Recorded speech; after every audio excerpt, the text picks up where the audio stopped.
think I got them bless you. Come on. Wonder why I'm feeling extra. Say what it do, what the business is. Folk running over what the devil sin. Shoes, pants, chest, shoulders. Get up off me, don't get closer. It ain't over, tell it's over.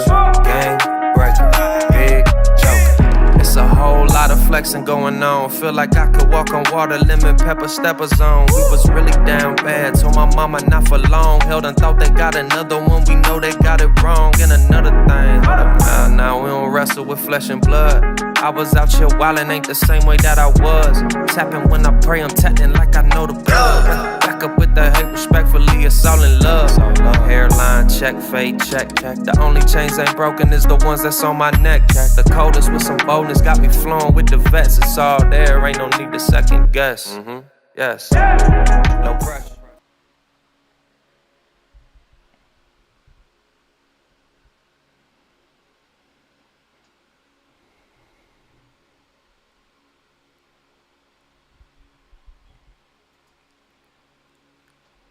What's up, family and friends? Welcome back to another edition of the Wrap Up Podcast. I am your host, SirLennieB, and I appreciate each and every one of you for tapping in with me. Big shout out to those that's hitting the like button, sharing the vibes, subscribing. Remember to put God first. Let's get to the wrap-up session. What's happening, my people? How y'all feeling out there? What's going on?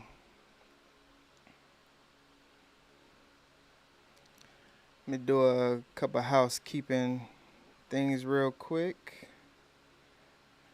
Y'all can hear me all right?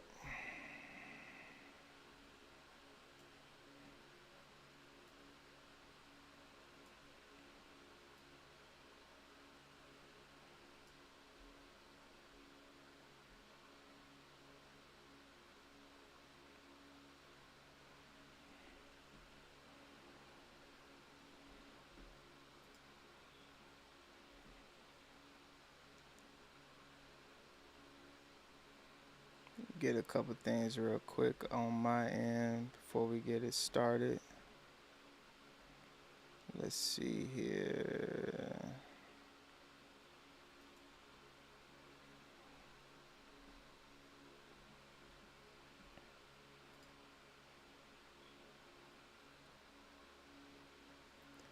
All right, appreciate that, my brother. Let me know how I sound. Let me just get this going.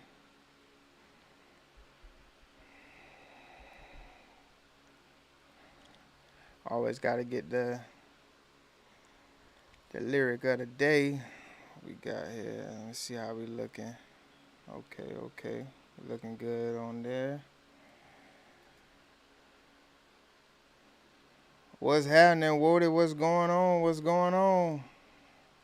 I let a couple more people swing in real quick before we get it started.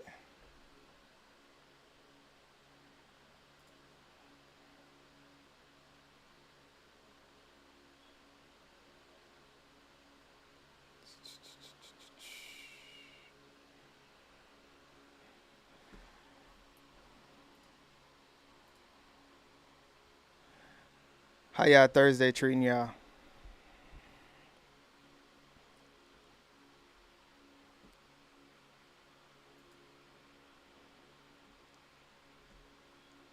If you can, on the way in, just hit the like button for me. Appreciate you.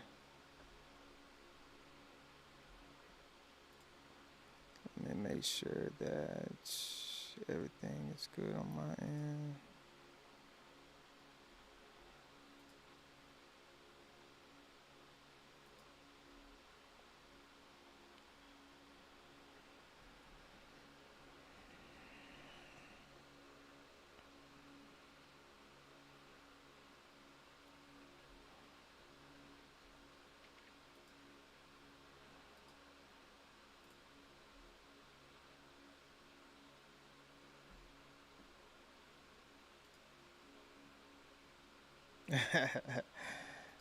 That's right. Hey, Hopefully it hit. Hopefully it hit. Let me 2 seconds real quick.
Teriyaki, yeah, my weekend been good, bro.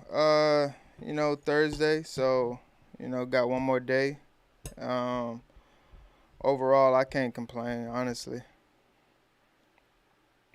How that schoolwork going for you though?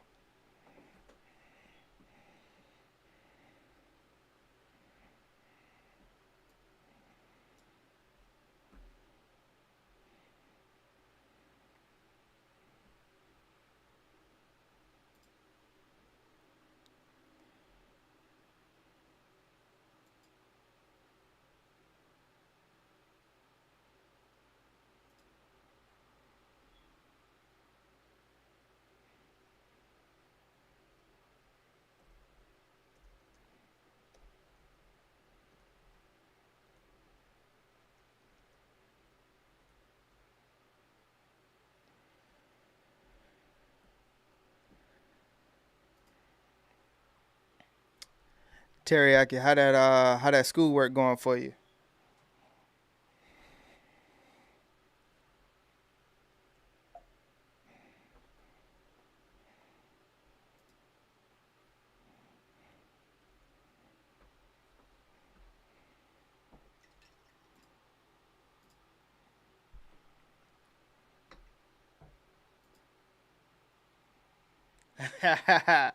I hear you. I hear you, bro. Boy, man, if it got you in a chokehold, boy, it's strangling me. It's strangling me. It's strangling me for sure, boy.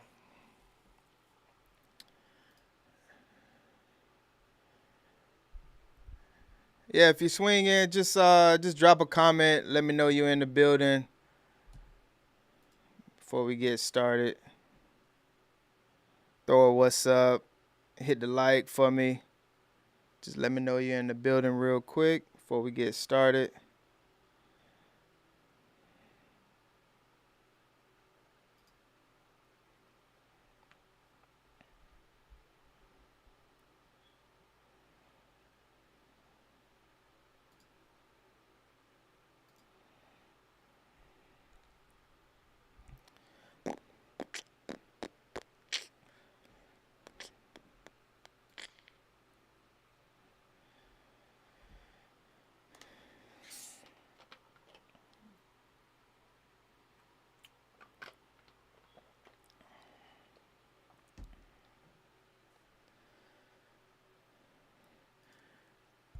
All right, so I got a question for people that's in right now.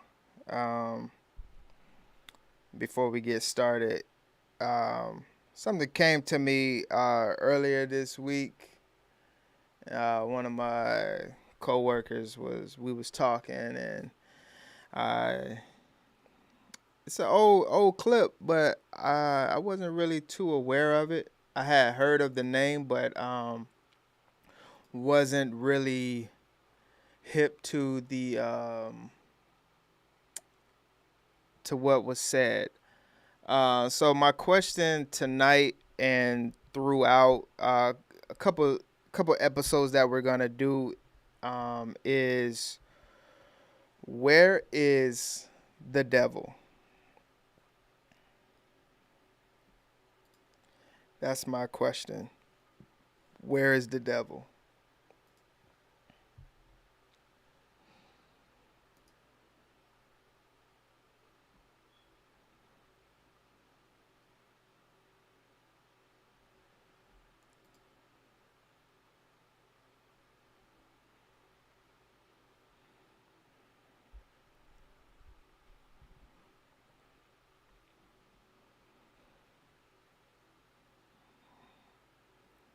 What's going on, Miss Thorne? How you doing? I'm feeling encouraged today. That's what I like to hear.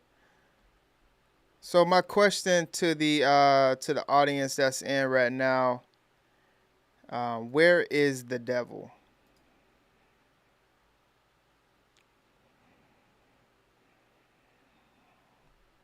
Amen to that. I hear you. I hear you. Yeah, I got a good show for us lined up. I got some things that I wanted to cover. Things that I want to get off my chest. I want to see if y'all are feeling some of the same things and whatever's on your chest. You know, this is a interactive show. It's like one of those when you're in the classroom and the teacher tells everyone that they gotta read a portion of the book. It's gonna be something like that. So don't sit back in the bleachers. You know, come up to the field, and anytime you feel you want to throw some words in, throw it in the chat, throw it up in discussion. You come to the stage. I put up the pin in a little bit. But so I wanted to start off by playing this video, and then we can go from there. This video is going to be something that I want to cover and have in the back of our minds through this video and on. So this episode and on. So I want to start with the first video.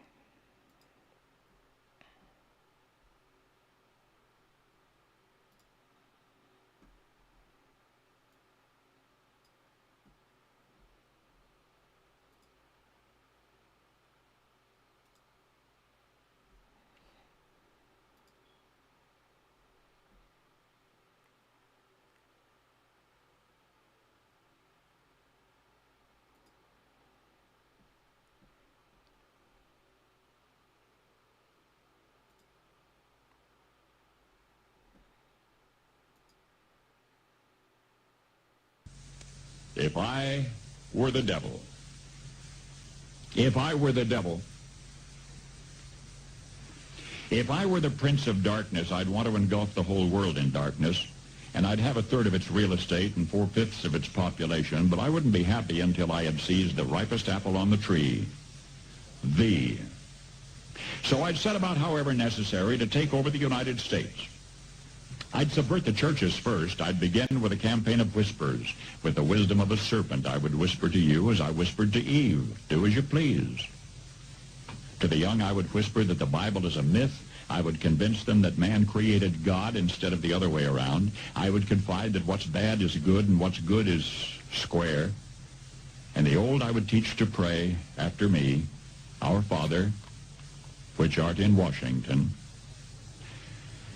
And then I'd get organized. I'd educate authors in how to make lurid literature exciting so that anything else would appear dull and uninteresting. I'd threaten TV with dirtier movies and vice versa. I'd peddle narcotics to whom I could. I'd sell alcohol to ladies and gentlemen of distinction. I'd tranquilize the rest with pills. If I were the devil, I'd soon have families at war with themselves, churches at war with themselves, and nations at war with themselves, until each in its turn was consumed And with promises of higher ratings, I'd have mesmerizing media fanning the flames. If I were the devil, I would encourage schools to refine young intellects, but neglect to discipline emotions. Just let those run wild. Until before you knew it, you'd have to have drug-sniffing dogs and metal detectors at every schoolhouse door. Within a decade, I'd have prisons overflowing. I'd have judges promoting pornography. Soon I could evict God from the courthouse, then from the schoolhouse, and then from the houses of Congress. And in his own churches, I would substitute psychology for religion and deify science. I would lure priests and pastors into misusing boys and girls and church money.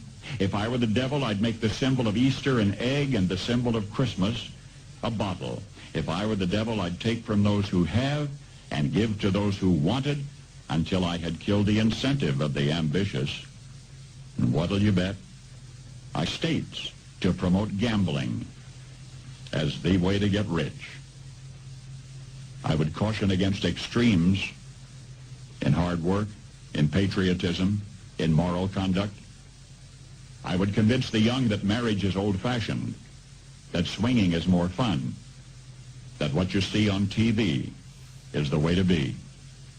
And thus I could undress you in public, and I could lure you into bed with diseases for which there is no cure. In other words, if I were the devil, I'd just keep right on doing what he's doing.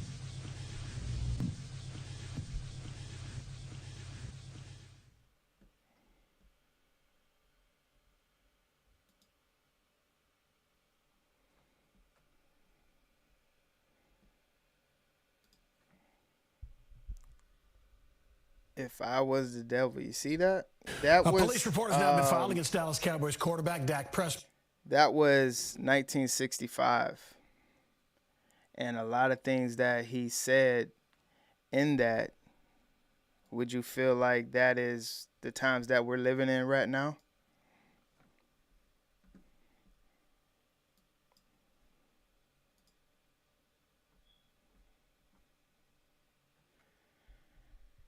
I think that a lot of things that he said, far as, he said the things that look square, and what is one of the things that we associate our culture, and anything that is deemed necessarily bad or, all the things that's, good in our culture, good, I would say, is, robbing, talking a certain type of, way, listening to, all types of music that's not good for our ears. Far as even when he was talking about,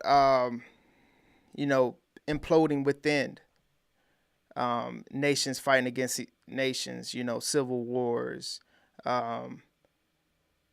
thinking that, marriage is the old way. What does everyone say? Nowadays is what's the purpose of getting married?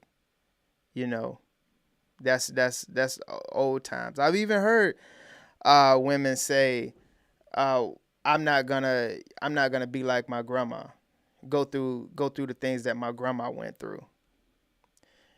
So a lot of those things that we're hearing, and a lot of things that we're seeing right now, and hearing that, radio, that guy on the radio, Harvey, say that in 1965, and look at all the things that's going on right now with gender roles, all the trends that's going on. I saw that and I was like, wow, you can see how everything that is going on right now, it's an agenda. So us, Christians and people of faith, we cannot look at these times as, oh, that's just the music, that's just what's on TV, or every time that we turn on whether it's a Disney movie or just a regular TV show, anything like that, what are they promoting? They're promoting, sex. They're promoting same sex relationships and a lot of those types of things. And I want us to kind of think about it in the stance of it is a war. It is offense versus defense, and we cannot just sit here and act like it is a coincidence that things are going on the way that it's going on. Yeah, so I just wanted to kind of play that, and as we go through this episode, and as we go through episodes, going forth, because there's some things that I took out of this episode for us, in order to kind of tie in, this would be a series of, where's the devil, and it's as much as we would like to think that people are living on the good foot, and everything is gonna work its way out. We cannot just turn a blind eye to what's going on in the world, because it really is an agenda, and you will see it through this episode, and in the other episodes as we go on. So let me just pull this real quick.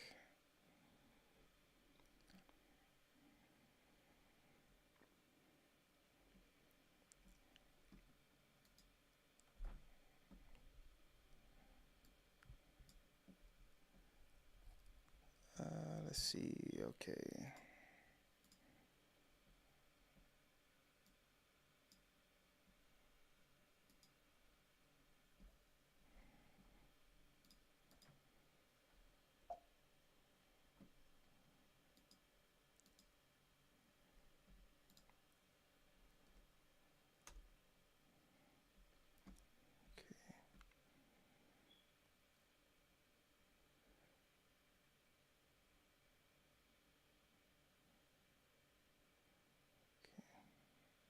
See. All right, so beginning of the show, we're gonna start with we're gonna go to Dallas real quick and check on a couple of items that I wanted to look at there. Let me pull up FSU Rob real quick. Let me assign you to one.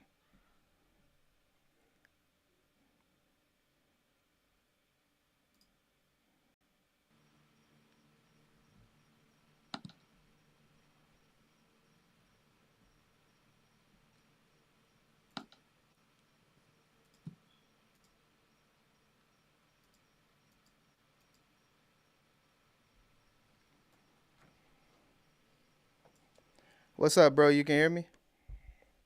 I can hear you. Yeah. Can you hear Okay. me? Yep. Okay. And can you see me or no? Nope, can't see you. Okay. Is that on my end or?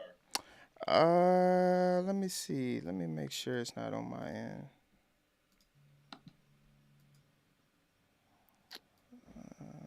Should be. Yeah, it might be your end, bro. All right. Let me hang up and call right back. Yep, cool. All right, so let me get started with the first one.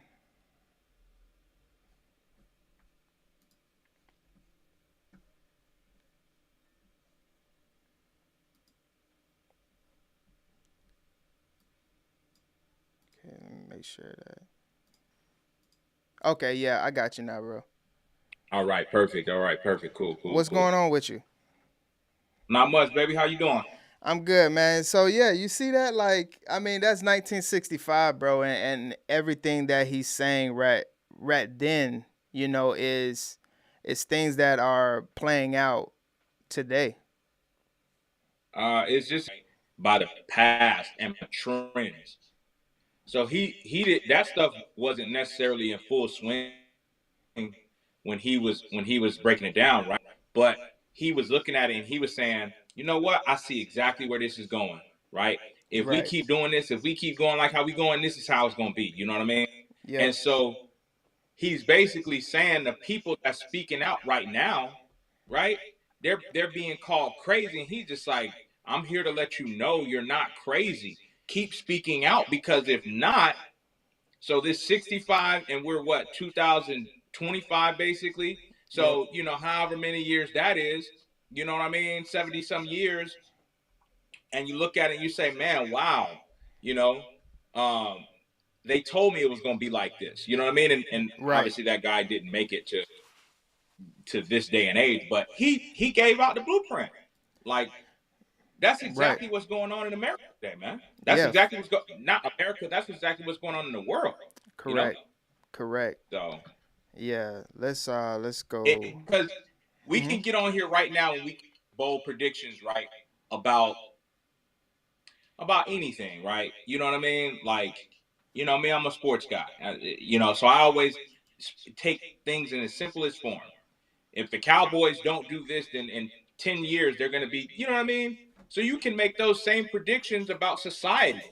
You know, Right. if you keep letting people, with the trans situation, if you let this get out of hand, it's going to get out of hand. You know what I mean? Correct. So Correct. Yeah. he was spot on, bro. Yeah. Yep. For sure. Report has now been filed against Dallas Cowboys quarterback Dak Prescott for sexual assault in 2017. This week, Prescott's legal team filed an extortion lawsuit against the woman and met with Prosper Police to file a criminal complaint. Stephen Dow in studio after reading the legal filings about the allegations. For Stephen. Dak Prescott's lawyer told us in a statement the Cowboys quarterback has never engaged in any non-consensual sexual conduct, and as the legal back and forth escalates, Dallas police confirmed a sexual assault report was filed this week. Sexual assault claims against Cowboys quarterback Dak Prescott came to the attention of his lawyer in January. This demand letter to Prescott's attorney from the law office of Patel Zahay, dated January 16th, asked for $100 million to forego pursuing criminal charges and keep the allegations quiet. The letter claims back in 2017, Victoria Shores allegedly communicated with Prescott on Snapchat. When the two hung out with some of Prescott's friends, Shores was told to get in the back row of an SUV. The letter claims Prescott allegedly exposed himself to her. Shores' lawyer claims she verbalized she did not want to engage in sexual intercourse. When the vehicle stopped and passengers exited, the letter claims Prescott, quote, used physical force and sexually assaulted Miss Shores by penetrating her against her consent. It takes time for sexual assault victims to come out. Fox 4 does not typically identify alleged victims of sexual assault, but Shores' lawyers chose to make it public. Dallas police confirmed they are now investigating a sexual assault complaint filed against Prescott on Tuesday. Yoel Zahay, the attorney for the accuser, talked about the case to 105.3 The Fan Tuesday. Yeah, so that's what's going on with Dak right now. That report came out this week, and it definitely sounds like some extortion going on with the case. Just hopefully that he didn't do it. But in a way it does sound like extortion for sure. Right.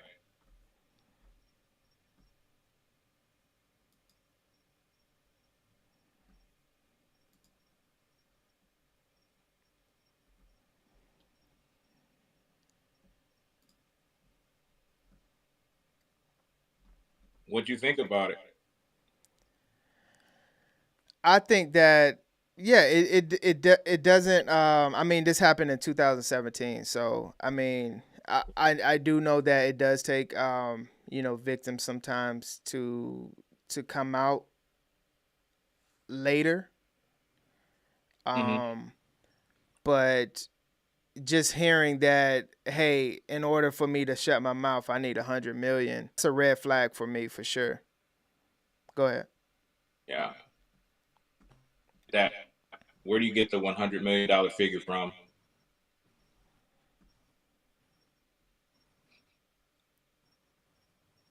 Yep. Yeah. Go ahead. Can you hear me? Well, okay, I couldn't hear you. Okay, yeah, yeah. I was saying I hear you. Go ahead. Yeah, I can hear you now. Yeah, yeah, Okay. yeah. I you can't. Me myself personally, right? If I've been taken advantage of by a young lady, right? Right. I'm gonna want, you know what I mean, justice above anything, right? Right. Now that justice can come on my timeline because I'm the one who's been assaulted. You know what I mean? About how long, however long it took her. You know what I mean? Because it's it's that time now, bro. Where all that stuff from the '60s and '70s and '80s, those sick parties and stuff like that, it's starting to come out. You know what I'm Right. saying? And I get it. May have thought that that was okay. Like, this is what I got to do to party with Motley Crue. This is what I got to do to party with Slayer and all. You know what I'm saying? This is what I got to do to party with the rock bands and stuff like that. But then as time goes on, it's like, nah. I was actually assaulted. You know what I mean? Like, Right. can I? Who do I call? So my timeline, my her timeline matters not to me. It's you know what? If you don't want me to say that you did this to me, I need $100 million. Consensual relations, right? Right. Under my recollection, we had consensual relations.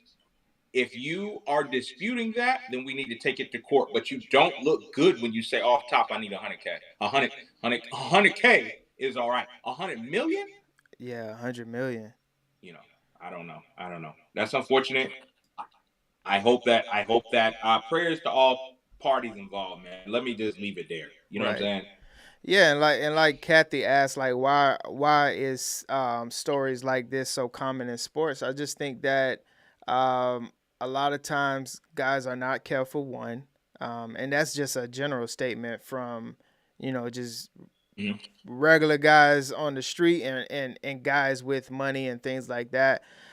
There's no type of vetting process that's done when you have money like that, and when you're a valuable person that has a lot of resources to lose. It definitely should be some type of vetting process and NDAs or something like that to protect yourself, because you're a mark, and a lot of guys don't like to think that they are, but when you have resources, and even if you're just a regular guy, I think you have to understand that there are people trying to come up off of you, you know, Right. male or female. Yep. Yeah. So That's very true. That's very true. let me let me Carrollton police say man, let me go right here. police. Carrollton police say police.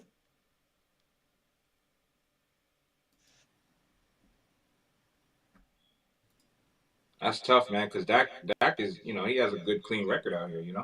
Right. Yeah, he does. Like, that's out of character for Dak. There's some players in the league that if this story drops, Yeah, Dak but Dak Dak is keeps not one of those yeah, guys. You know Dak what I mean? keeps his nose clean. Dak is not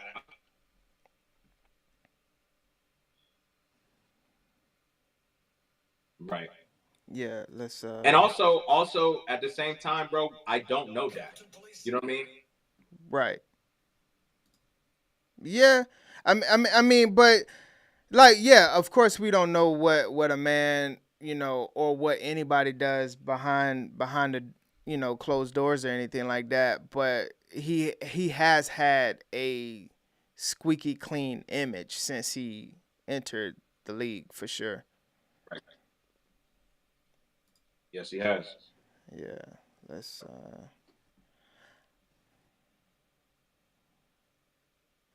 okay, maybe I could just do it like this. Let's see.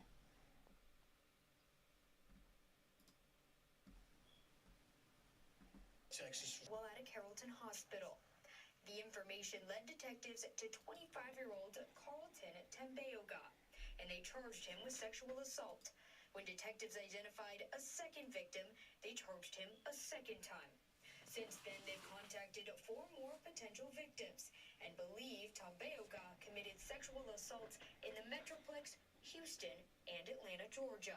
My reaction is one, I'm not surprised, and two, I'm so grateful that we're living in a time where law enforcement is collaborating in this way and has the evidence and the technology to be able to recognize that this individual is a serial perpetrator. Yeah, so I mean, we got, a wild man that was, basically running around with HIV, dude, like raping women. That is insane to think about. What a sicko. Yeah, Like I think that not we, I think I overuse that word sicko, but I think it should be reserved for people like him. You know what I right. mean? Yeah, You're an absolute sicko, man. Like, what are you doing, bro? Like, that's a death sentence, bro, for some people. right. And just to think that, like, what could be a punishment that would justify, like, that would give him, due, because he can't get out, like he can't get anything, I would say, under life with those types of crimes that he committed. I mean, from Dallas to Houston, who Yeah. knows how many who knows how many that he raped. Like, I'm pretty sure the number hopefully will come out, later on, but just to think that, you're that sick in the mind that you want to go around and infect, not only, rape women, but, infect them as well. It's a sick world we live in, man. To not only take someone's innocence, but then infect them with a death sentence. You know what I mean? Yeah, yeah, for sure. Yeah, man, I it's don't know what should happen. what'd you say?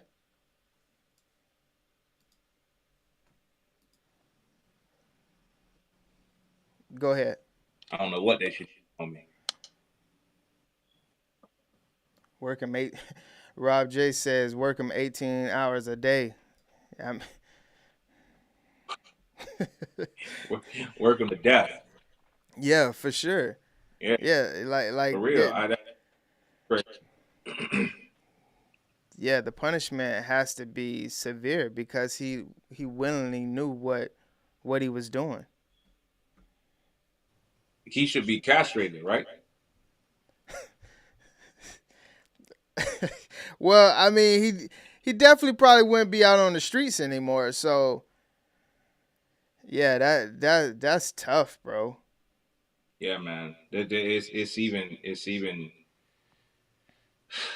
man. Right. Yeah, he That's what can you say to something like that? right. You sick son of a. Yeah, just going from city to city, just infecting people. Like, like I said, not only, you want to create a crime and rape women, but Yeah, that's knowing what. that Yeah, that's wild. So let's head over. We're gonna stay in Dallas for one more story, and then we're going to head somewhere else. Amy Jones is the CEO of Dallas Area Rape Crisis Center. She works with survivors of sexual. Dallas police arrested 30 men in an undercover prostitution bust here in the city. Police launched the operation this week after an outcry from local businesses. Fox Sports' Peyton Yeager live in Dallas with a look at the operation. Peyton. Heather, and the men arrested range in age from 19 to 64. The Dallas Police Department hopes this bust sends a message. Now, the specific bust happened in Northwest Dallas, where businesses and people driving through the area complained to DPD. Businesses in Northwest Dallas have been pleading with police to address the alarming number of prostitutes in the area. So Dallas officers went undercover this week, targeting people looking to pay for sex along the stretch of road near Harry Hines Boulevard and Walnut Hill. The area is known to be a hot spot, but businesses and community members say recently it's out of control. But just being proactive and listening to what our community is saying and trying to combat a problem and prevent it. Dallas police arrested 30 men on Wednesday for solicitation of prostitution. In addition to the arrests, investigators seized handguns, vehicles, drugs, and more than $70,000 in cash. Some of the men had warrants out for their arrest, like 33-year-old Eric Garcia, who was wanted out of Euless for forgery. Chief Garcia has said, buyer beware. We know in this field that there is an inextricable link between prostitution and sex trafficking. Right. And so, like, this just happened this week in Dallas, and we know last week it was Florida.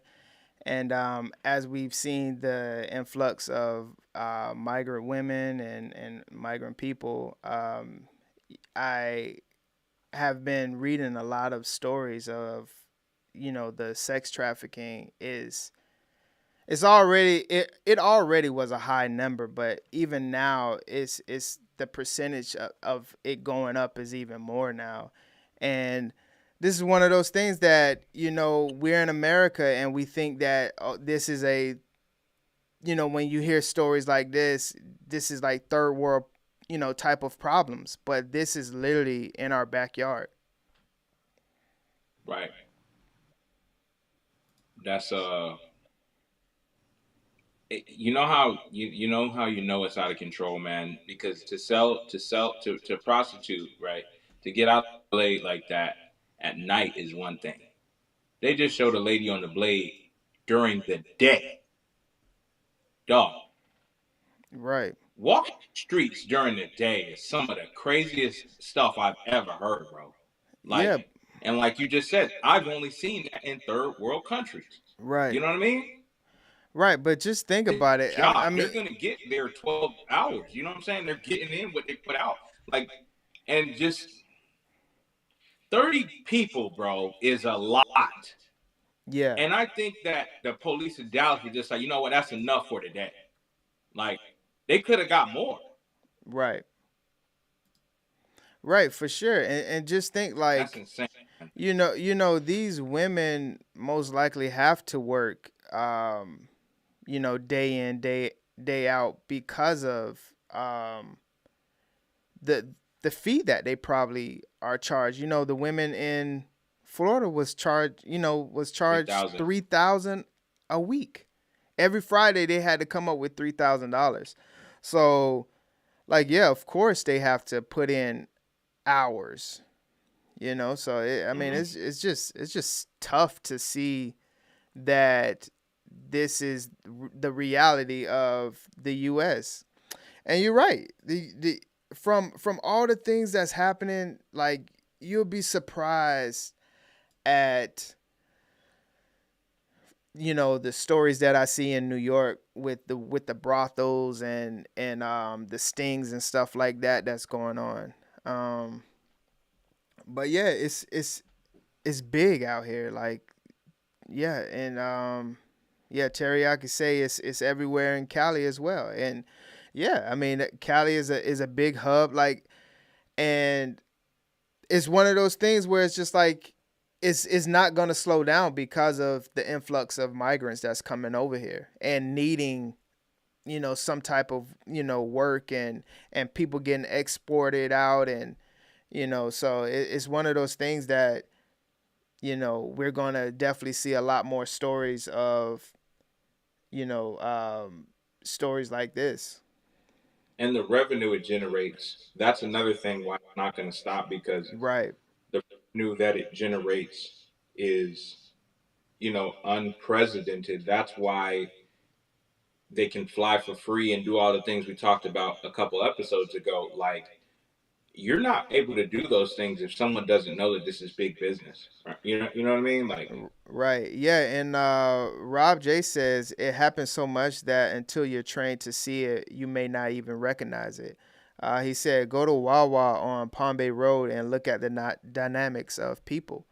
And yeah, I can only imagine that it's hitting all cities. And I mean, Palm Bay is I mean, it's not next door, but it's close to Polk County. So I'm pretty sure, you have to, go through different channels and counties and like that to see this type of stuff. Yeah, you're right. And Yeah, Chosen One say that there's no real punishment. I was that's a bad. yeah, I was looking at a story in New York that it was saying that they was shutting down the parlors that people were setting up for sex trafficking and things like that. And basically what they were saying was, they shut this one down, and if it comes up again, 3 weeks from now, we'll shut that one down. Instead of saying like, hey, we're gonna shut this owner down, lock him up, years, whatever that, fine them heavily, is Right. basically, hey, we're just gonna shut it down. We're just gonna inconvenience you for a little while. Right, exactly. Right. Exactly.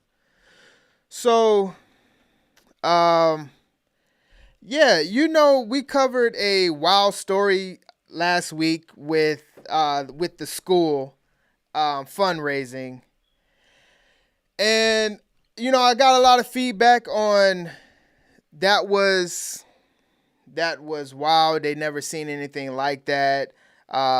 Just listening to different educators, teachers, and things like that, and understanding what it takes for a fundraiser to get approved. So I had to do a little bit more digging, and I found that wasn't just a one time thing. That it's a ongoing thing that Oklahoma has.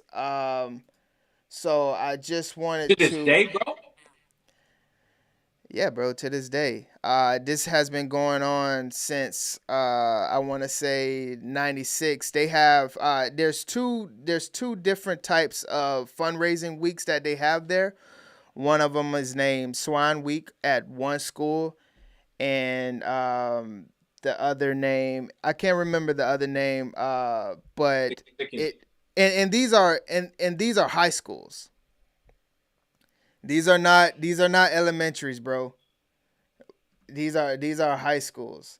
So let's head over to Oklahoma real quick and see what's going on. Let me just put this in the chat real quick.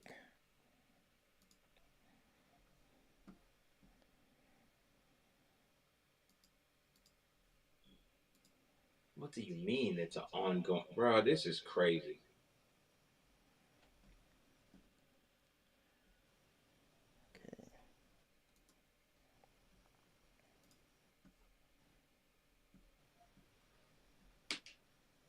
All right, y'all, buckle up. On Fox 25, new videos of students licking feet, this time in the Edmond School District.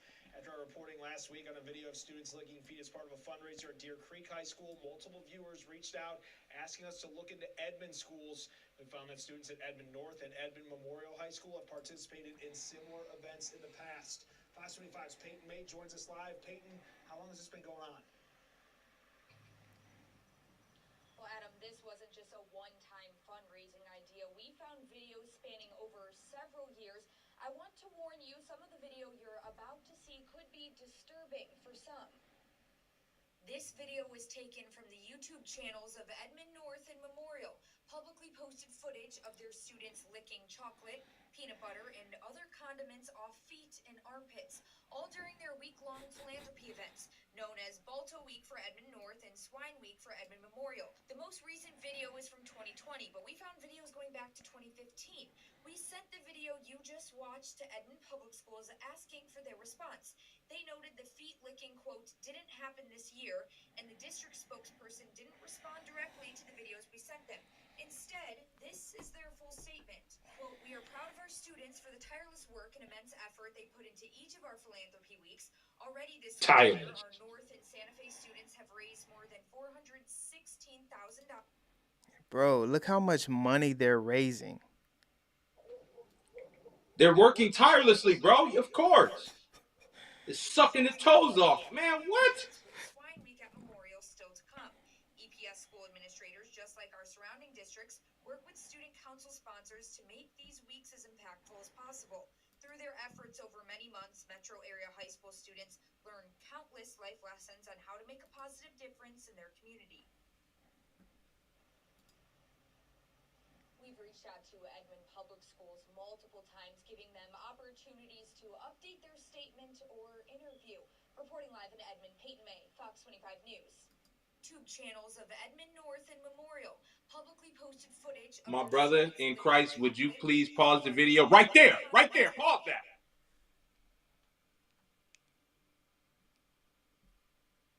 Bro, and you, man, see, this is what we gotta start calling this stuff, dog. You can't tell me he's not brick right now. That is wild.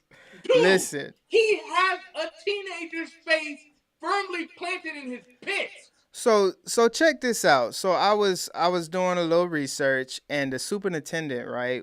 And obviously Ted Cruz seen this and shouted out on Twitter, X, and all of that type of stuff, right? Saying like, there's people that should, basically calling for a lot of these, educators' heads, right? Right. My thing is, this has been going on for several years now, where they have, it's called swine weeks, Bato weeks, and things like that, right? There's no way that every educator in Oklahoma don't know this is going on. So so as the superintendent, like, oh yeah, I didn't know about this. We need to figure this out. There's gonna be consequences. You can't tell me that you didn't know this was going on. Like, look at this. Bro, look, she's chewing them. He's laid back, chilling. Then other buddy ain't got no shirt on in the next clip. For Edmond North and Swine Week for Edmond Memorial. The most is taken from the YouTube channels of Edmond North and Memorial. Publicly posted footage of their students licking chocolate, peanut butter, and other condiments off feet. Look, bruh, and the next bruh ain't got no shirt on. Philanthropy events known as Balto Week for Edmond North and Swine Week for Edmond Memorial. Or that might be the same dude, and it got so good he had to take his shirt off. It got so messy he had to take his shirt off. And just to think that these kids are raising that much money for these schools, $400,000. People want to see that. Those. And just think about donors that have big time paper. Hey, yeah, I will give 50,000 to your school. To see you lick the GIF from between them toes. To see you lick the Skippy from between your toes. Listen, chocolate on your armpits, bro. That is nasty work. Whatever happened. Go ahead. My bad. And just to think that this is going on in America, bro. Bro, let me ask you this, man. Whatever happened to the walk-a-thon? All right? Whatever happened to pies in the face? Whatever happened to the dunk booth? Whatever happened to bobbing for apples? Whatever happened to this stuff? Right. You got kids putting your mouth on. They're adults, bro. And they putting it on YouTube like, yeah, what's up? This is how we get out here. What do y'all want? There's nothing wrong going on. What? Yeah, and like Kathy said, it's just like, this is them as kids, right? And you grow up like this. So of course this happens over several years, because like, yeah, we did it when we was young. Why wouldn't we? And now you gotta eat it. Yeah, why wouldn't we keep this up? And that's why you have so many sickos that's going on right now. Sickingtons. Man, listen, bro. Imagine your child coming home with peanut butter smeared and being like, yo, what you learned in school today? And then be like, nothing. And then you charge it. Like, all right, cool. And then going on YouTube and seeing this.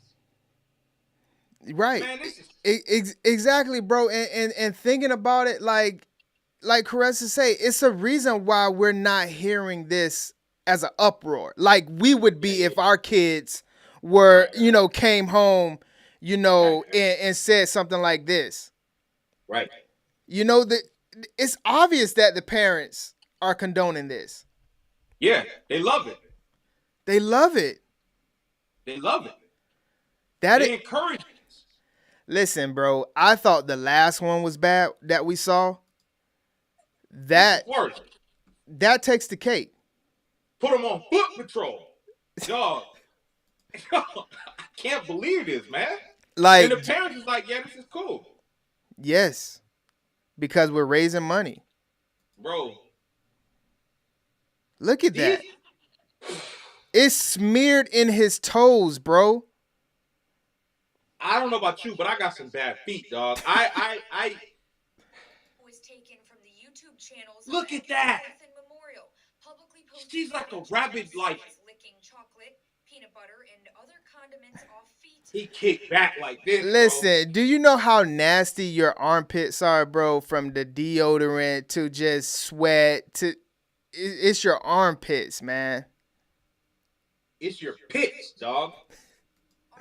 And he's got him cocked back like he's taking a rest. Look at that. It's not like they just, put a little spoonful on your toes real quick and just, lick it out of the way. They smear it on your feet, bro. They're dipped. They're dipped. Honey dipped. Honey dipped. Honey dipped in peanut butter. Yeah, so it don't seem like it is something that's going to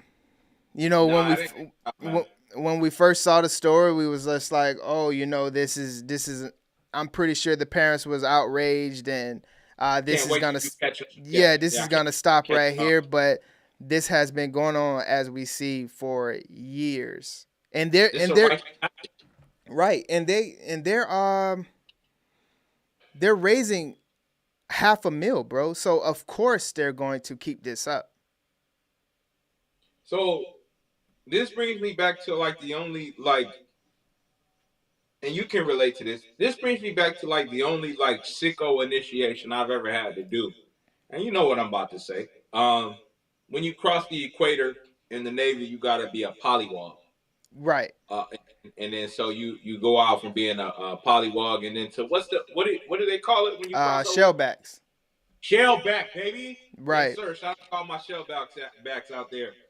But bro, we didn't have to do none of this, dog. Yeah. We didn't have to put our mouths on what? This is crazy, bro.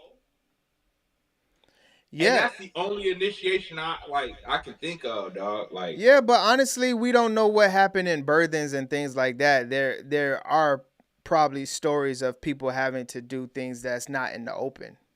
It kind of just goes back to all of these sororities and fraternities and groups and things like that.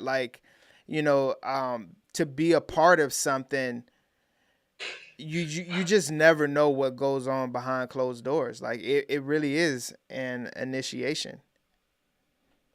I would need an immediate squabble right there on site. Correct. Okay, let's head over to New York to see what's going on with the subway and see if they standing on business this week. They're standing on something.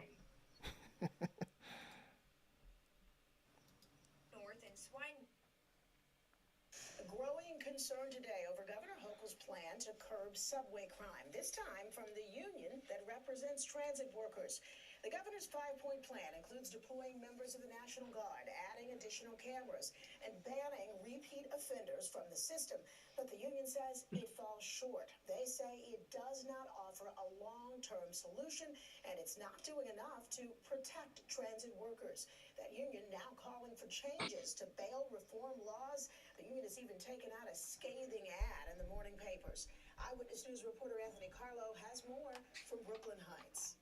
The Transit Workers Union swung from the heels. A full-page ad featuring Manhattan DA Alvin Bragg and MTA Chair Janno Lieber as Dumb and Dumber, the crime-soft duo that couldn't catch a cold. The message to the MTA chairman, what he's doing to our transit workers is very clownish.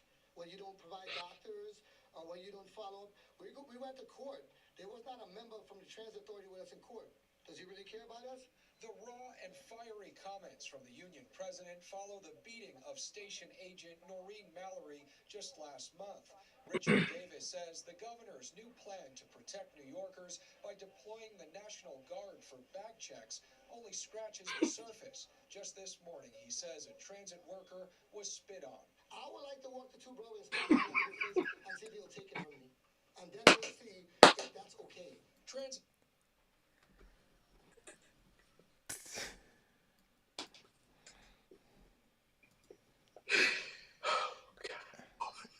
You know, New Yorkers are so animated and like, just for him to say like, I wish I could. How about I go in your office and spit on you and see how you like that? See if I get your attention then.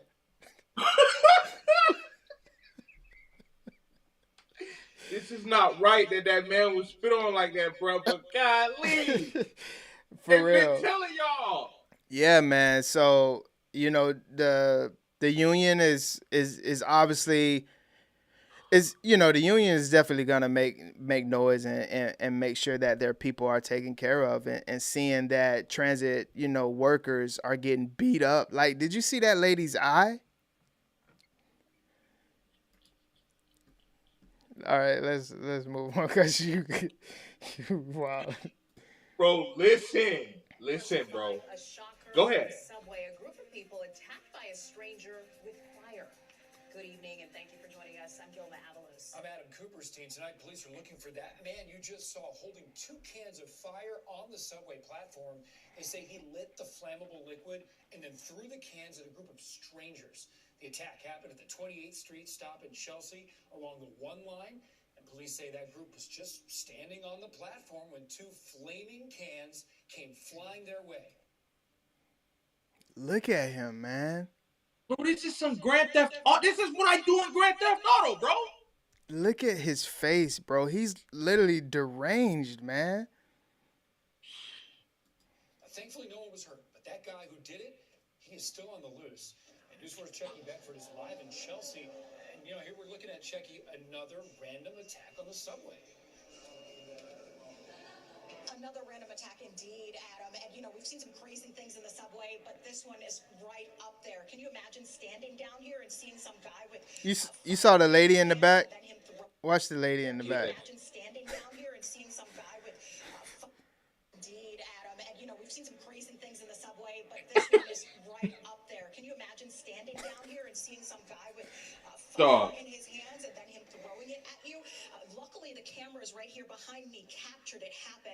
Let's take a look at that video again, showing that man basically walking up to the turnstiles with where did he appear from? Of fire in his hand. Bro, he's out of his mind right now. Look at him. Something like this. Say what you will about Florida, but something like this could never happen in Florida. You want to know why? Because there's an open carry in Florida. Right. I would have dropped this dummy. That's wild, bro. Just to see, man, Bro, that's crazy in his eyes. That's insanity in his eyes, bro. Yeah, he's out of his mind right now, bro. He's literally out of his mind. Look at him. And police say after that video stops, he actually threw it at a group of people who were standing on the other side. Police say that was unprovoked, that those people had not done it. Yeah, Teriyaki say, what did he say? Yeah, I bet Uber is making bank. I wouldn't take the subway, bro. No, you can't take the subway because this guy jumped right on the train after he threw the fire on the people, fam. That's how he got away. He got away, bro. So and it goes back to what we've been talking about for a week now. That brother is crazy. Where is the National Guard? Where's the National Guard at? They don't want to get burned up and spit on, bro. You know they work regular jobs like me and you, bro. They ain't, man, what? Right. Yeah. Yeah. Imagine me getting off of my 9 to 9 job and then coming out here messing around with y'all in the subway Right. for an extra 150 a weekend. Man, what? Yeah. You're right.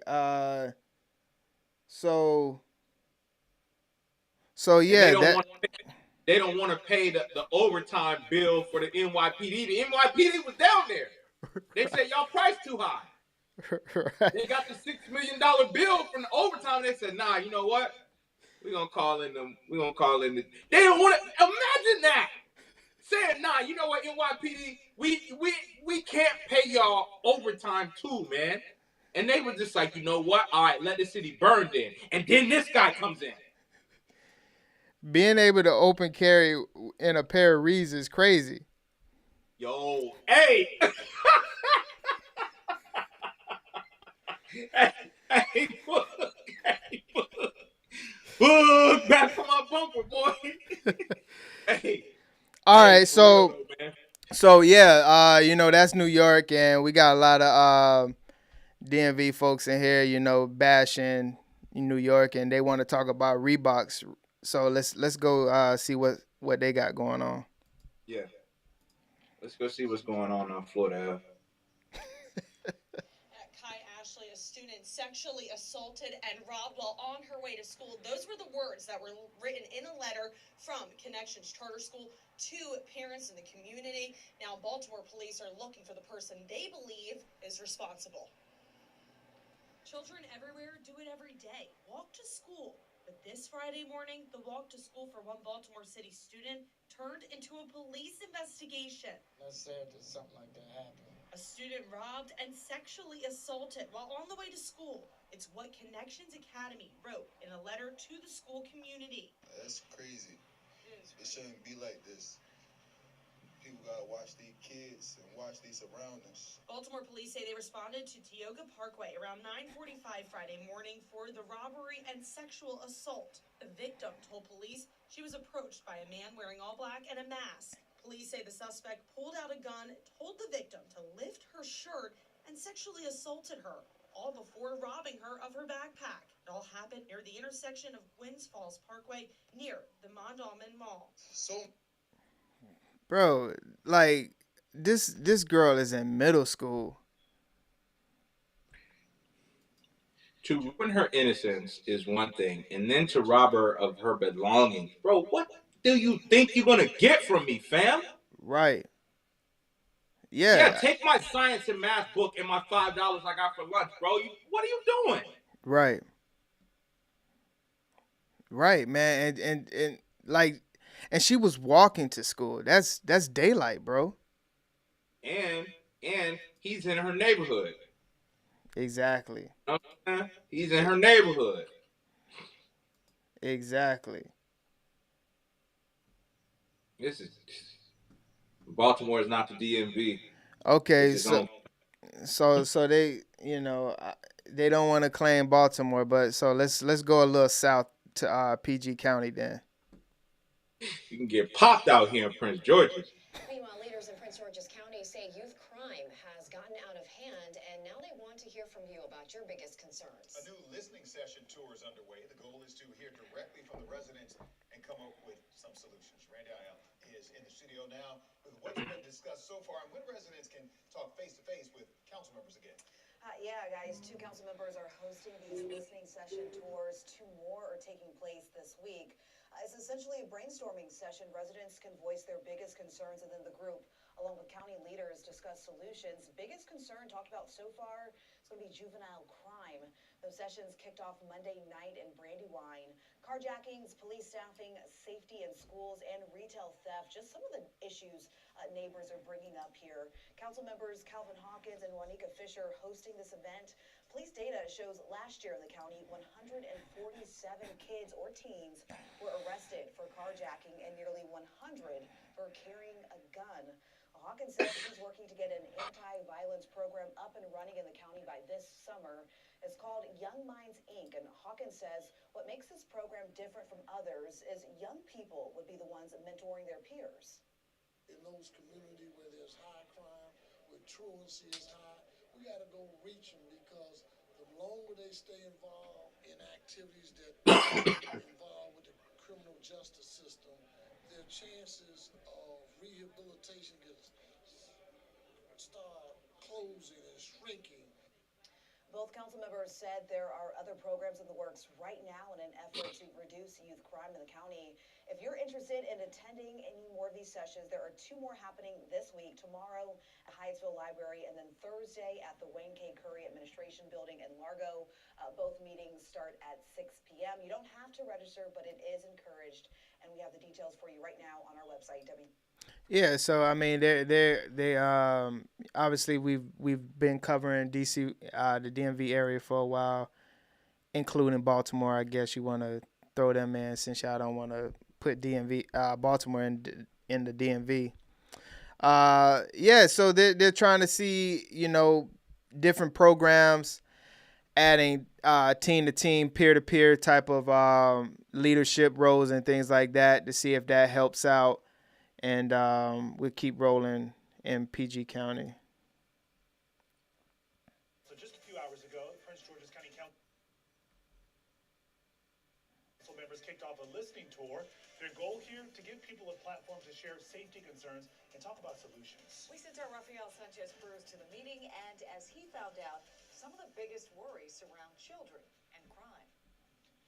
The neighbors that we heard from here tonight in Brandywine had a lot on their mind regarding keeping their families safe. But among the first issues to come up, youth crime.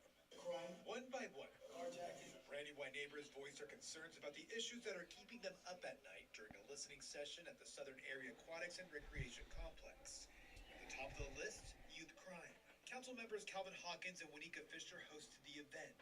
Our community is in a level of fear. The council members say it's crucial to hear from neighbors like Vaughn about what their priorities are ahead of a tight budget session. Strengthening the police force, response call time. But when it comes to youth crime, these officials say some projects are already in the works. Hawkins is working on getting an anti-violence program called Young Minds Incorporated in the county by the summer.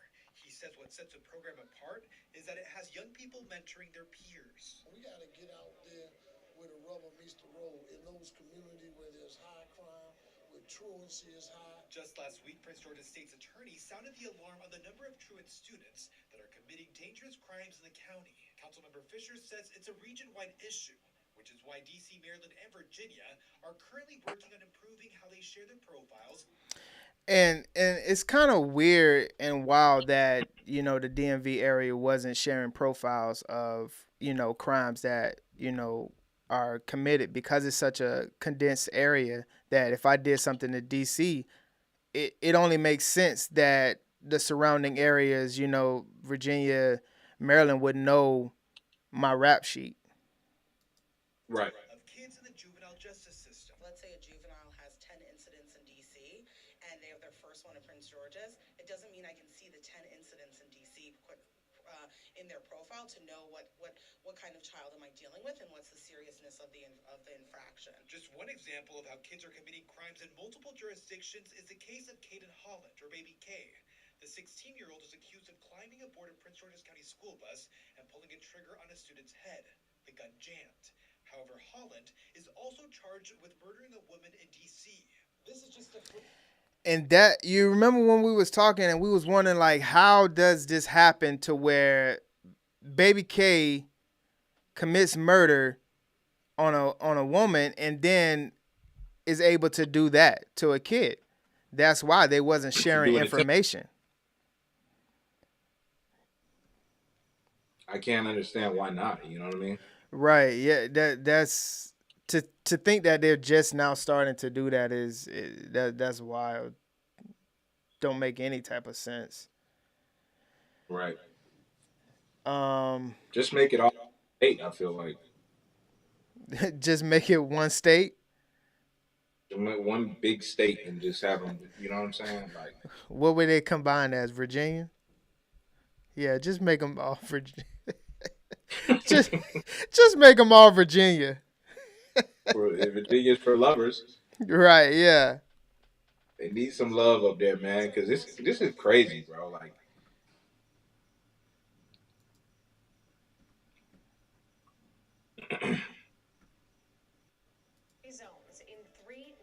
neighborhoods. This is all part of a new crime legislation here in the district.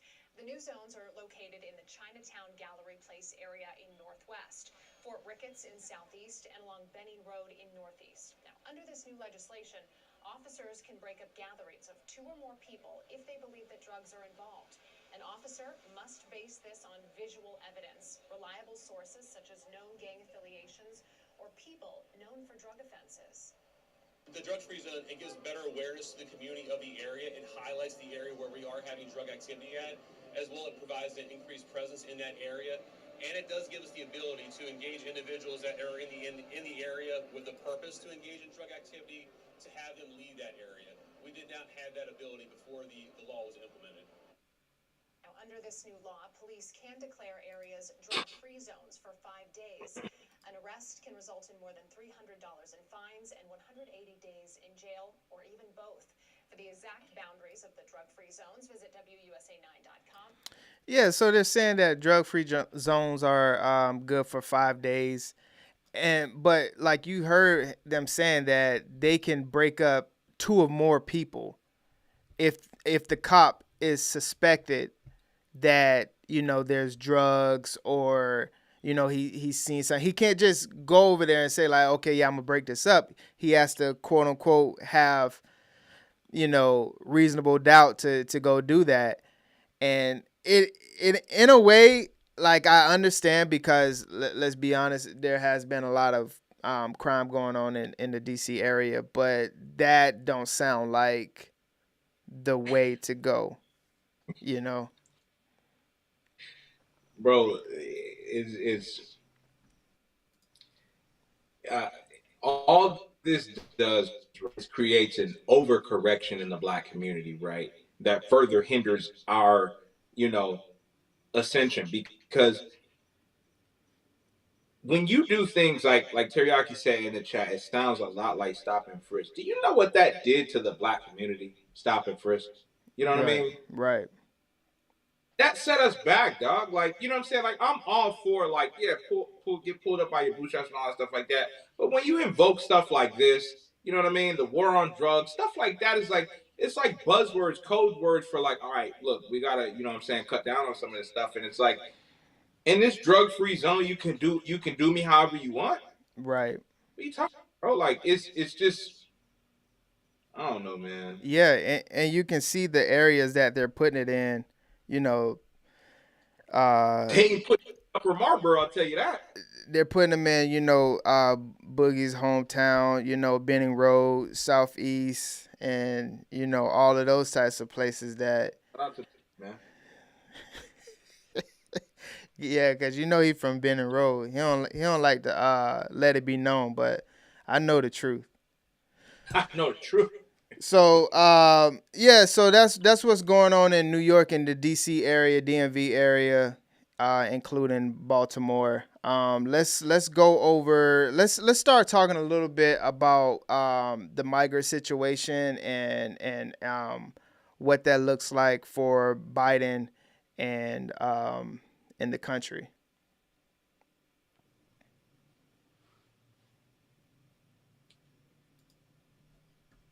Correspondent Allie Bradley live for us in Eagle Pass, Texas, with more on just how hard it is to identify these migrants once they enter, Allie.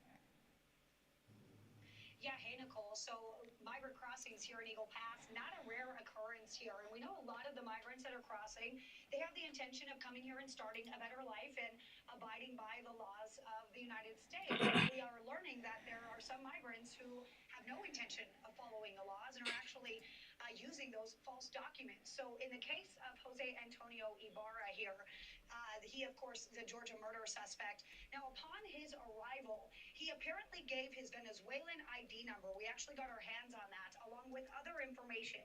Now, it turns out, though, that the ID number that he gave is not actually valid. It actually has an extra number. So we're working our sources in Venezuela, and they were not able to find him in the national database. When they remove that last number provided, the person that pops up in their system is actually a woman. Think about that, bro. They're literally able to come over here and give us any bogus numbers. This turned and instead of we having a system that we can check that real quick, hey, you're gonna be detained until we can find out exactly who you are. We just say, hey, come in. Come over We here and we'll figure it hey, out after. if you say that, then okay, yeah, we trust you. Right. You know what, bro? You know my. Okay, go ahead. My bad. In Venezuela, or if that's even his real name. So he provided some kind of identification there when he crossed. Granted, it wasn't accurate. Some, though, are dumping their IDs altogether. I have come across piles and piles of discarded documents on the U.S. side. This is happening before they're even apprehended by Border Patrol agents. Now, the idea here is that they're going to come in without any form of identification, and they will be processed with whatever information is provided by the migrant. The problem, though, is that we are basically taking people's word for it, that they say who they are, they're from whatever country they're from. When they say they don't have any criminal history, they've never been arrested or something, like, we're just be like, hopefully they're telling the truth. But we have no real way of knowing that. Okay, so the other issue here, Nicole, is that most countries don't actually share any criminal information with the United States. One source telling me that unless the host nation puts out an international BOLO, an alert for a criminal, we don't actually have access to other countries' databases unless they alert us. Unless they alert us, that's when we would know exactly who this person is. And of course, bro, do you think Venezuela is gonna let us know that, hey, that guy's a criminal? They're happy they ain't there no more. They're happy they ain't in Venezuela no more. Yeah, just go, man, go. You know? Right. My only issue with all this stuff is, bro, is that if I tried to do this, bro, and enter into one of those countries undocumented, bro, you know what happened to me, bro? Right, exactly. I would Exactly. be in jail, fam. We cannot go to their country with no ID or anything like that, seeking to I live would have there. been gone. If it did, I would have been gone, bro. What are you talking about? If you're telling me I don't need ID to go to go to one of these countries, Colombia or one of these countries, and I can just roll in and just pick up where I left off here, you know what I'm saying? Right. Bro, you cannot do that anywhere except here. Bro, you can literally murder someone, take a flight, and be out. That's basically what this is saying right now. If I'm a citizen of Venezuela, I can create murders and all of this stuff like this and take a flight to the US, ditch my ID, give fake bogus, numbers and things like that, and I can start a new life. That's wild, bro. Get across the Rio Grande and you good, man. Exactly. So we saw what happened in Haiti last week with the prison break and talking about the barbecue, which is the head of that organization. He was saying like, hey, we're not gonna rest until the prime minister is out, and he had no choice but to resign, and they're looking at getting someone else in, but with all the things that's going on in Haiti, we have to be careful in Florida.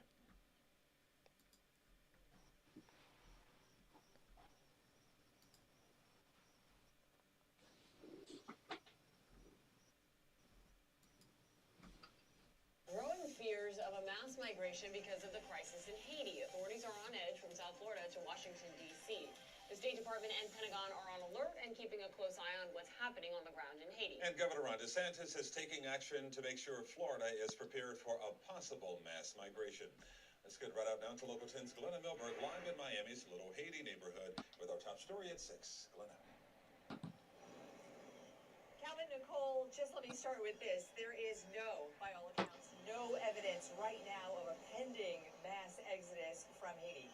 But there is certainly plenty of history for that. And with all of the focus right now on the border and border security, state plans that are already in place are getting beefed up.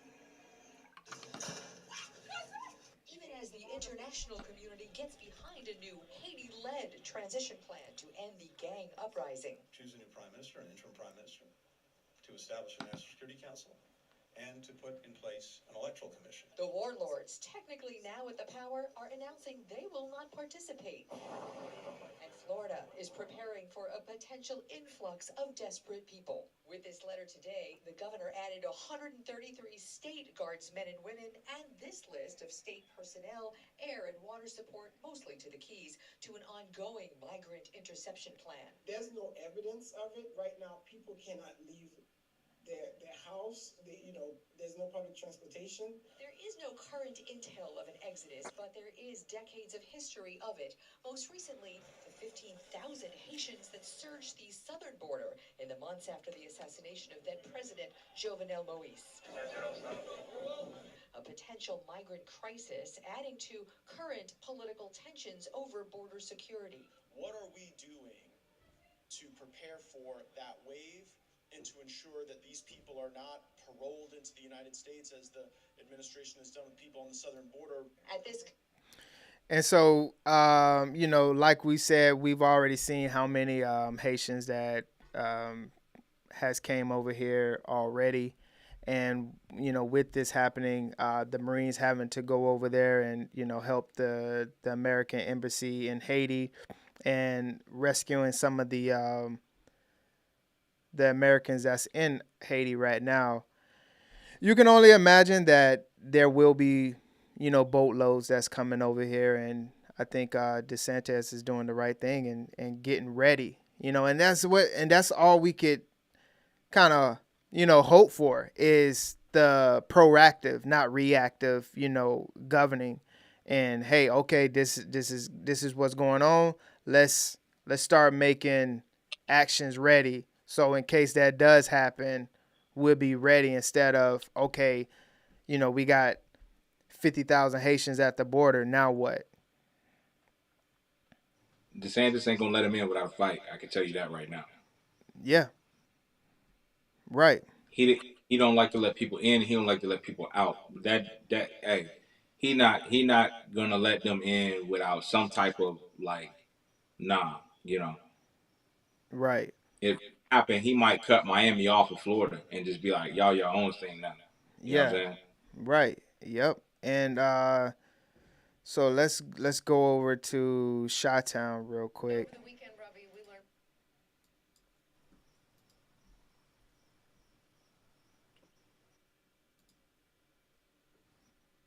Over the weekend, Robbie, we learned from CPS that one of the children with measles was one of their students.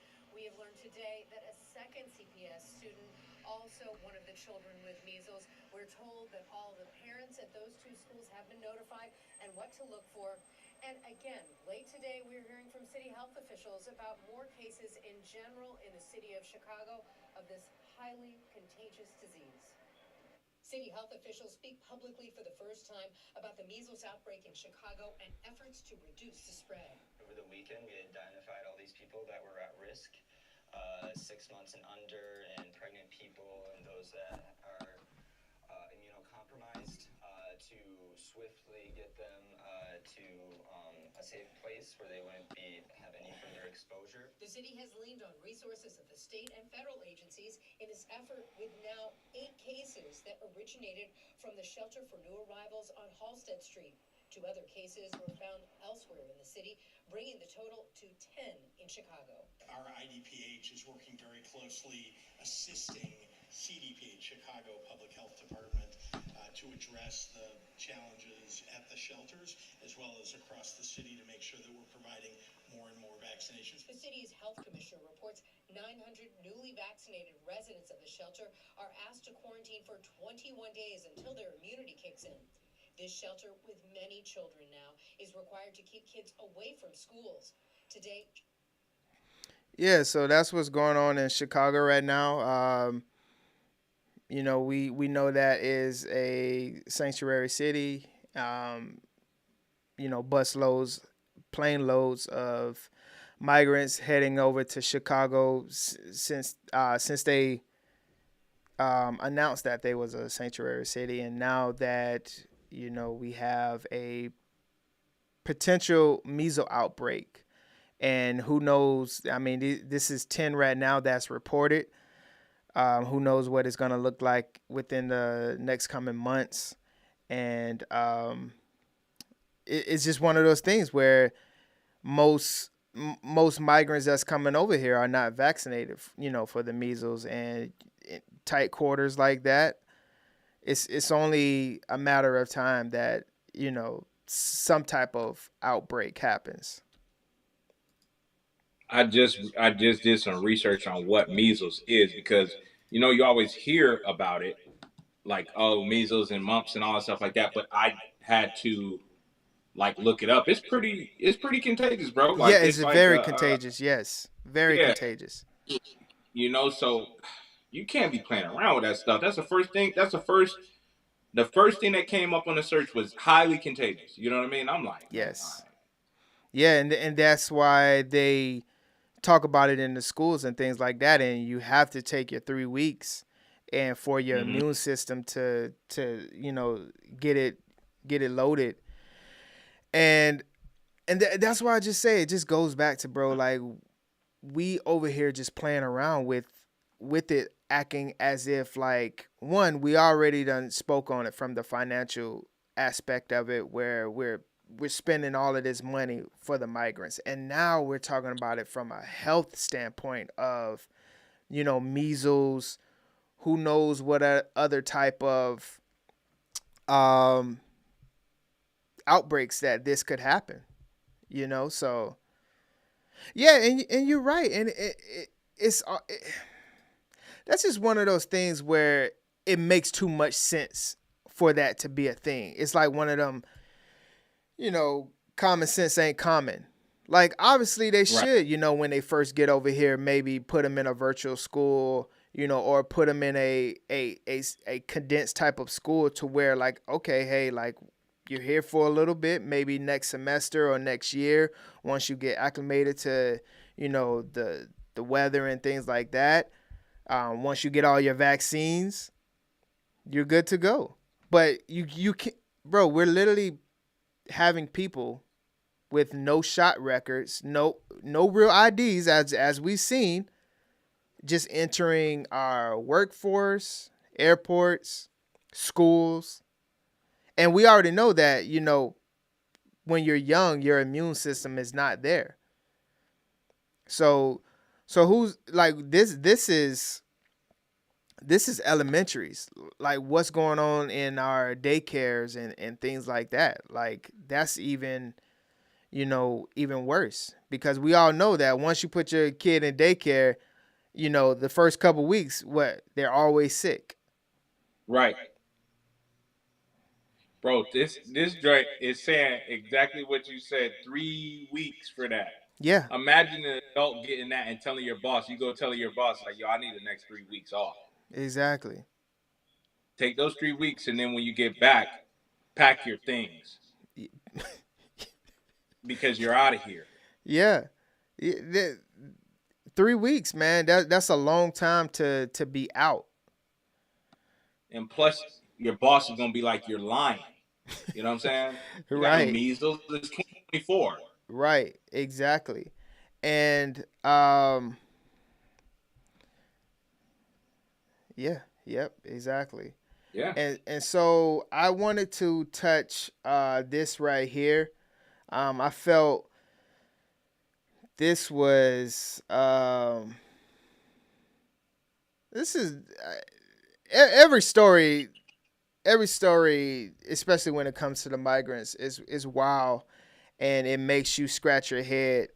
It makes you look at America a lot different than your thought process on how we're living, and thinking that we're on the up and up, and that we don't have to worry about anything. Tonight, we're on the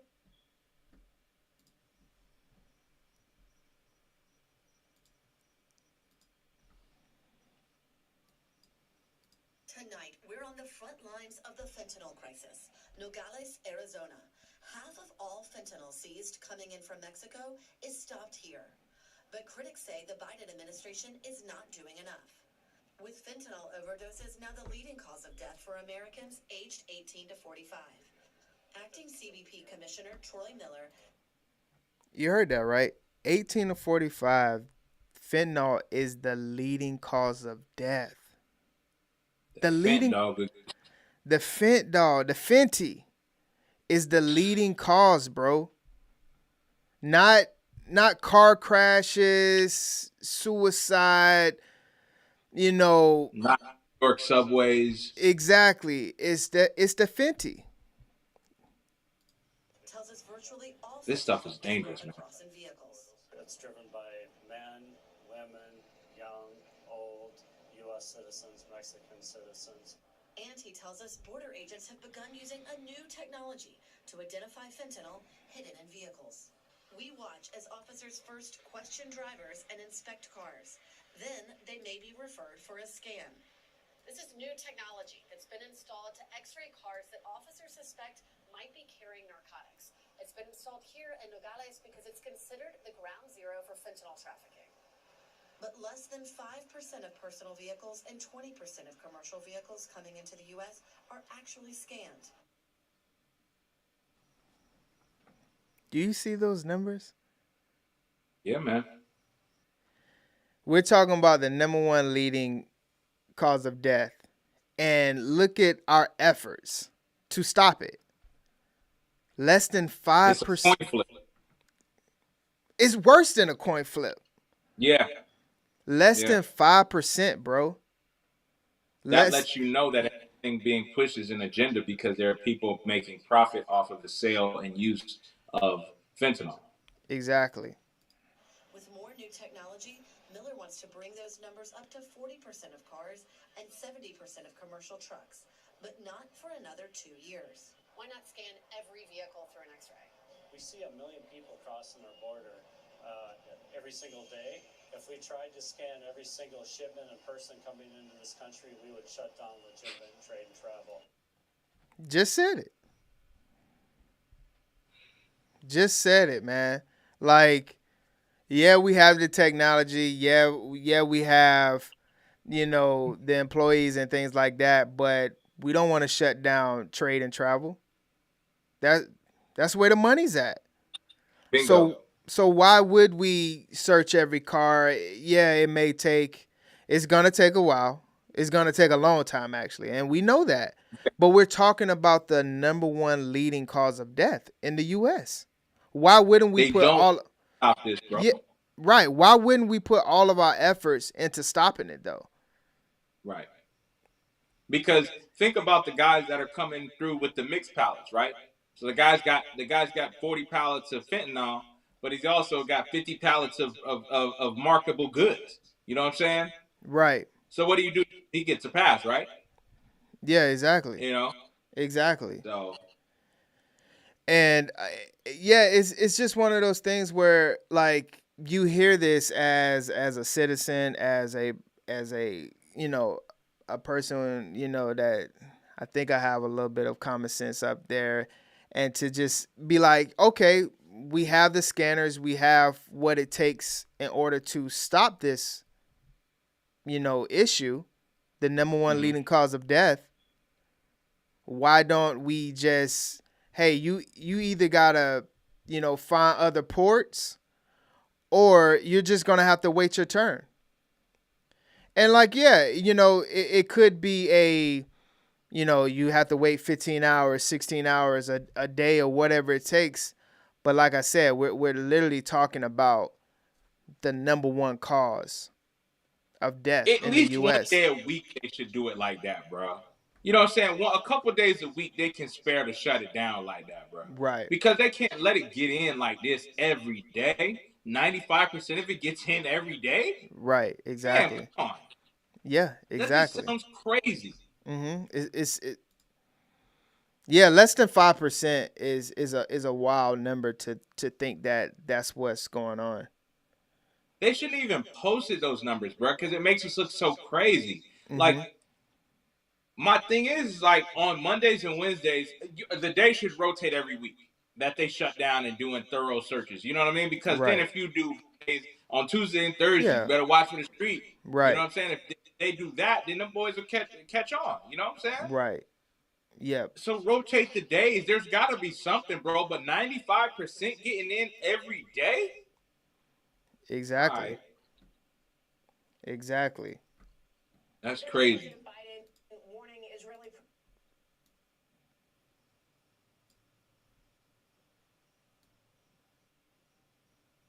I don't know, man.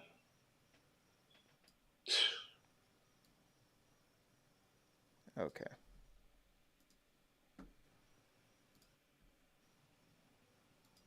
In the world, the New York Times is out with a piece this morning called "From China to New York by Way of the Southern Border." They report that more than 21,000 Chinese nationals have arrived in New York City since October of 2022. Of course, we've been reporting this. It's actually 20,000 people just since October of last year. That's the beginning of the fiscal year. These Chinese nationals are not staying in the city's migrant shelters. One migrant said that he stayed at a Chinese massage parlor in Queens that charged him $10 a night, Congressman. We've been reporting about these massage parlors, given the fact that Senator Roger Marshall from Kansas told me that the CCP is working with the drug cartels to get people into the country, and then they're human trafficking them with a front of a massage parlor. Your thoughts? Maria, the trend that we're seeing with this vast increase in the number of Chinese individuals coming into this country is astounding, and it's alarming. We should be looking at what China's doing, again, to try to weaken the United States. We see their efforts, whether it's the spy balloon, social media. They continue this effort. And see, and it goes back to like what we talked about, from the beginning, and seeing how, from the inside, letting all of these, Chinese nationals come over here, not knowing who they are, being able to being able to, get the hookup and stay at parlors for $10 a night. Man, where that's at? Like, shoot, $10 a night. I need some of that. Text me for the week. Right, exactly. $60. Yeah. $70. I'm here for the week. Right, exactly. So, yeah, I just think that, America as a whole, like seeing this and knowing this is happening and not doing anything about it, it's one of those things that we'll see the results of our actions, in a couple months, a couple years, and knowing that like China is nowhere near our friends, and seeing, we just had a Navy chief get caught selling secrets to China just this week. Yeah. Yeah. Just this week.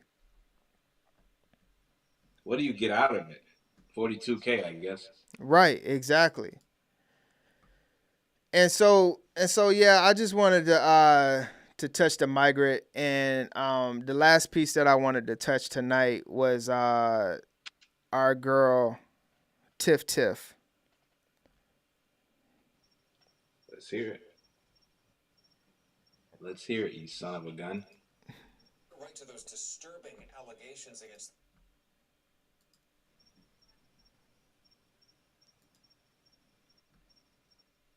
the mayor of Dalton and an unnamed village trustee. We've learned the Illinois Department of Human Rights is investigating complaints of sexual harassment and retaliation.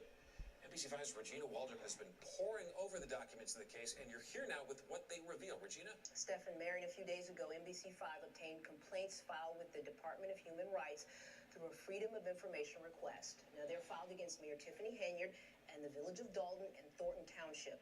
A former female employee who was Henyard's assistant alleges retaliation, sexual harassment, and discrimination after she raised concerns about an apparent non-consensual sexual encounter between her and an unnamed village trustee. The Dalton police officer says in a separate complaint filed with the Department of Human Rights that he also faced retaliatory actions for coming forward with what he witnessed. The incident allegedly occurred during an economic development trip to Las Vegas. You remember that trip to Vegas?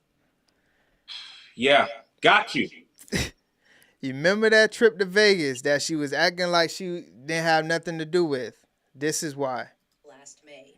On that trip, Dalton Mayor Tiffany Henyard and a handful of village representatives, including her former assistant who filed this complaint with the Illinois Department of Human Rights, and 2 village trustees. We're not naming the woman because NBC5 does not name people who possibly were a victim of an unwanted sexual encounter. According to her complaint, the woman says she went to dinner with an unnamed Dalton trustee. The complaint then recounts the following events. After dinner, she says she started to feel disoriented, extremely lightheaded, as if the ground was moving. She says she blacked out. According to the complaint, the next morning, she woke up in the trustee's hotel room with no memory of how she got there, experiencing physical discomfort. She says after returning to Dalton, Officer Byron Miles, who was part of Henyard's security detail and went on the trip to Vegas, told her a trustee on the trip told him that the trustee had unprotected sex with her. Officer So whoever this was, because they obviously not gonna say it yet, bragged about it. Miles has also That's filed a crazy complaint to with the me. Human Rights Department. The woman states in her complaint that after she was told this, she went immediately to seek medical care. Both complaints then provide details of a meeting which took place the following day with the former assistant, Officer Miles, and Mayor Henyard. At this meeting, the woman informed Henyard that she would never willingly have sex with the trustee. Officer Miles informed Henyard and the woman that the trustee called him that night in Vegas. The trustee, he says, then bragged about the sexual activities he engaged in with the woman, Miles' complaint says, That's suggesting crazy. that she may have not had the ability to consent or did not provide consent. According to the complaint, Officer Miles recorded some of this conversation on his iPhone. According to the complaints, the mayor said that if this information became public, she would be ruined. That all the work. Tiff was only worrying about her. She's cooked. Stick a fork in her because she's done. Employee says the mayor told her she would take care of it and to trust her. Days later, according to her complaint, the woman was put on unpaid medical leave, though she says she did not request to be put on leave. She was later terminated. That's wild, bro. Don't worry about this. I'm gonna take care of this. All right. I'm gonna take care of you. Dog, letting your security guard bust down one of your no, let's call this what it is. Letting your security guard drug and then bust down Yeah. one of your colleagues is savage behavior, bro. Yeah. And then the coworker was just like, you know what? You know how I know I was assaulted? Because I would never sleep with someone like you. Right. Right, I would bro. never sleep with someone like you. So you Yeah. guys have set me up, and I'm gonna get it's some craziness going on, and I'm gonna get to the bottom of it. And this is gonna be what brings her down. All she had to do was pretend like she gave a little bit of a damn about old girl just being assaulted, and Right. she would have got out of this. She would have been like, I'm taking your side. You're females. Y'all supposed to be like this. Right. Like, I'm taking the female side, right? Oh, this dirty dude shouldn't have did that, right? Now let's ride. You know what I'm saying? And she would have Yeah. been like, they would have brought the charges on him. Yeah, You can exactly. find another security guard. You sacrificed your career for this, man. Right. Yeah, and it's so many different other stories about Tiff through the last couple weeks that we haven't even really touched. But this is just one, and it look how wild this story is. Just to just to think that she is out here, that Vegas trip that was funny. She basically didn't want to say that she went because of these allegations and stuff like that. So I don't know. We definitely we're definitely gonna see Tiff in the headlines just a little bit more before she bounces out, because there's no way that she's gonna be able to fight these cases. Beat Yeah. If she beats this dog, I have no. Listen, Yeah. man. Let's just hold it, because you never know what could happen in this country, bro. So let's just hold it, because you don't know. Like, I don't know if she can beat these or not. I don't know. That's true. That's true. I don't know. You know. Yeah, and yeah, I mean, like just from her, man, bro, it's so many stories with that chick. Just on your free time, just take a look at, some of the cases and some of the things that she's been doing Right. in her town. I told you she's moving around like a middle-aged white male. Yeah, Like, can't get away with this stuff, man. right. Exactly. And like Teriyaki said a couple weeks ago, uh, like the only reason why she getting away with this is because she ripping off black people. It's true, man. It's true. Dog, I can't believe the colleague said, I know I was taken advantage of because I would never sleep with you. Yeah, Dog. that's wild. But I'm gonna end it right there, and we got Sunday coming up. Put a little bit more to that one. We'll probably start Sunday at 6. If everything works out right. 6 p.m. our time. 6 p.m. Yes, Eastern. 6 p.m. Eastern. I tell you, this time change is definitely hard for sure, for sure. Yeah, it is. Let me make sure I'm straight. Yep. So I'm going to lead leave off with um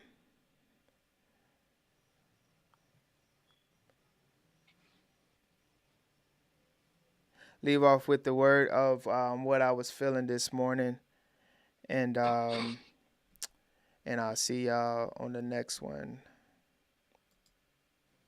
All right, my brother.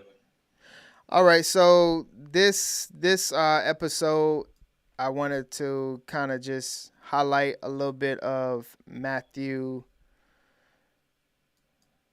26, verse 41. Um, and I wanted to highlight the part where it says, "Watch and pray, lest you enter into temptation. The spirit indeed is willing, but the flesh is weak." And kind of like from the beginning of what we talked about, far as where's the devil and what does that look like, and through the days and through the weeks, we can pray, we can have the best intentions, for our day and for our life, and basically what it's saying is just like our spirit wants to do the right thing. Our spirit wants to follow God and live our life in abundance, and preach the word and do the right thing. But our flesh is very weak, and we must fight our flesh and pray for strength every single day, sometimes every single hour. It's tough, but with prayer and like I said, everything that you need to get you through the day is in the Bible in some type of capacity, whatever you're dealing with, addiction, laziness, any type of thing that you're dealing with, you can find that there, and understanding that your flesh may be weak at that time, but if you pray and you put in the work in order to kind of get you through that situation, you will see yourself on the other side of that. And I just want to encourage all my brothers out there. I want to encourage all my sisters out there that yes, the fight is hard, and we have temptations all through the day, and just about everything that we do, whether that's at work, the music that we listen to, the movies and shows that we watch. But just understand that there's people around you that are willing to help you get through those times, if you are feeling low and if your flesh is getting to the best of you, just pick up and, just pick up that book and open it up and use Google. Hey, Lord, I'm feeling this. How can I get through this? I promise you it's something in the word for you to get you through those times. That I'm not even gonna lie to you. There's certain mornings that I wake up and I'm like, yeah, I want to go this route. And I'm like, I know that's the flesh talking to me right now. I know that, the enemy wants me to go this route. But I have my conversation with the Lord, while I'm getting myself together. I have my conversation in the car while I'm, going to work. And eventually, whatever that temptation is, it's almost just like, God came in and like picked it up and removed it. Yeah, through the days and things like that, of course that temptation or, those that weak flesh is going to come back, but that's where it goes back to having that relationship, with God and having, those prayer points there and understanding that we're not going to walk through life without temptation. And we're not going to walk through it where we're not feeling, weak and not as strong as, we want to. And, it's just about, getting back up and understanding that, like, hey, I know that God is with me and I can do everything through him. And that's kind of like what I wanted to talk about a little bit. And I appreciate everyone for swinging through and having a conversation. And I will see y'all Sunday. Peace. Love you.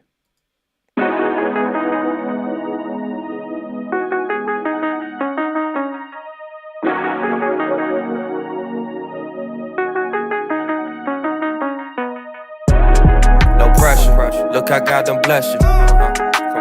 Wonder why I'm feeling extra. Say what it do, what the business is. Folk running over what the devil sin.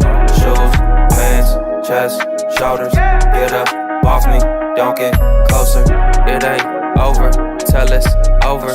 Game breaker, big joker. It's a whole lot of flexing going on. Feel like I could walk on water, lemon pepper stepper zone. We was really down bad, told my mama not for long. Held and thought they got another one, we know they got it wrong. And another thing, hold up now we don't wrestle with flesh and blood.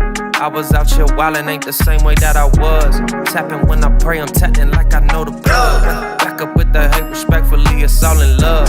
Hairline check, fade check. The only chains ain't broken is the ones that's on my neck. The coldest with some boldness got me flowing with the vets. It's all there, ain't no need to second guess. Yes. No pressure. Look, I got them bless you. Wonder why I'm feeling extra. Say what it do, what the business is. Folk running over what the devil sin. Shoes, pants, chest, shoulders. Get up, off me, don't get closer. It ain't over, till it's over. Game breaker, big joker. Jesus like don't trip, finna make the boat tip. Set the tone with that ice cold, but I won't slip. In my bag like road trip. Switch stands, do my dance, dog, he really don't miss. I don't need a crystal less it's hot sauce, brother. And I ain't gotta sell my soul just to pop off, brother. Ain't no demon time when you anointed. I keep it regal like movies and hop out like I'm getting dropped off, brother. Car smelling brand new, and we don't rock with the flakes, call me shampoo. We just tryna spread that light, bring them lamps through. It's got me thinking that it's nothing that I can't do. Feeling like the champ too. We just out here praising God, looking fly, regular day. No pressure, look, I got them bless you. Wonder why I'm feeling extra. Say what it do, what the business is. Folk running over what the devil sin.